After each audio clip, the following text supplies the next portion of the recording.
আসসালামু আলাইকুম।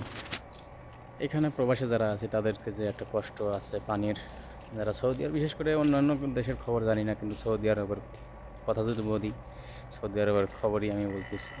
এখানে তো পানি, বিশেষ করে পানি আপনার ওই বাংলাদেশে যেরকম বোর্ডিং করে পানি উঠায় মোটর দিয়ে, এইখানে কিন্তু এরকম না। এখানে সবাই পানি কিনা ব্যবহার করে। তো এই যে নিচে হাউস আছে, হাউস থেকে পানি এই মোটর দিয়ে উপরে তুলবে, যেমন যেরকম বাংলাদেশের সিস্টেম ওরকমই, কিন্তু পানিটা এখানে ওই বোর্ডিং করে ওঠানো হয় না, পানি কেনা পানি। তো সেই পানি নিচের থেকে এই মোটর দিয়ে পানি উঠায়। তো এই মোটর ডিস্টার্ব হয়, মাঝে মাঝে হাওয়া ঢোকে, এরকম সিস্টেম বাংলাদেশে আমি দেখি নাই। যদিও আমাদের বাড়িতে মোটর পানি তোলা হয়, কিন্তু এরকম সিস্টেম যে মোটরের ভিতরে হাওয়া ঢুকে এইভাবে প্রায় প্রায় হাওয়া ঢোকে। তো আজকে প্রায় আধা ঘন্টা 1 ঘন্টা ট্রাই করার পরে ভিতরে সাবান দিয়ে তারপরে আপনার এই পানিটা উঠানো হয়। তো এই যে আজকেও হাওয়া ঢুকছে, যার কারণে পানি উঠতেছে না। প্রায় আধা ঘন্টা ধরে ট্রাই করতেছি। তো ভাবলাম যে আপনাদের সাথে একটু শেয়ার করি যে এইভাবে কষ্ট করতে হয়। যদিও এই কাম কিন্তু আমার না, আমার কাজ হচ্ছে অন্য দিকে।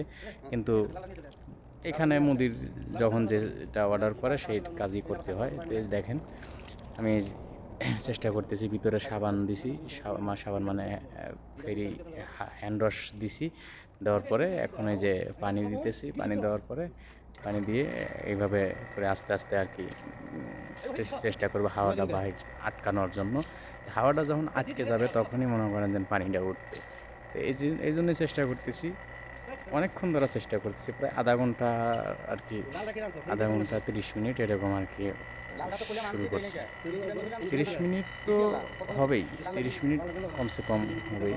তো আপনাদের সাথে তো সব সব লম্বা ভিডিও দেওয়া সম্ভব না, যার কারণে ছোটো করে দিছি, কেটে কেটে দিছি। তো দেখেন কীভাবে কত পরিশ্রম করতে হয় এখানে এই পানির জন্য।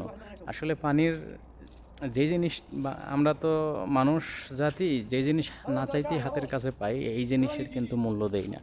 আমরা বাংলাদেশে পানি কত অপচয় করি, পানির কোনো মানে মূল্য দেই না ওরকমভাবে আর কি। যারা বাহিরে আসবেন তারা পানির মূল্য দিতে পারবেন। এই মুহূর্তে আমার কাছে আমার এই মানে মানে পরিশ্রম দেখে, ট্রাই করা দেখে একজন ভাই সিকিউরিটি, উনি আসলো, এসে বলতেছে, তুই একলা মানে চেষ্টা করতেছো, পানি উঠতেছে না। বললাম যে তুই একটু হেল্প কর আমার সাথে। তো হেল্প করার জন্য আসলো, যে ওকে ওই আমাকে একটু হেল্প করতেছে নিচে। তো সে আবার এই যে দেখেন হালকা হালকা পানি আসে। তো এই জন্য আশা রাখতেছি, মনে হয় মোটর ডিস্টার্ব হয় নাই, পানি আসবে ইনশাল্লাহ। দোয়া করবেন, আমি চেষ্টা করতে থাকি।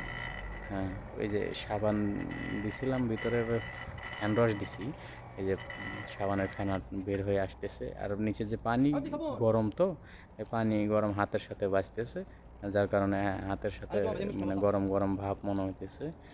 তো আশা করা যায় পানি আসবে আসবে ইনশাল্লাহ।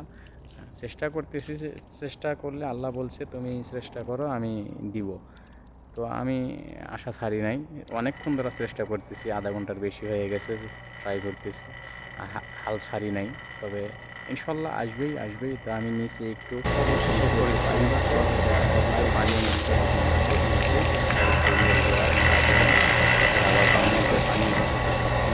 পানি দিয়ে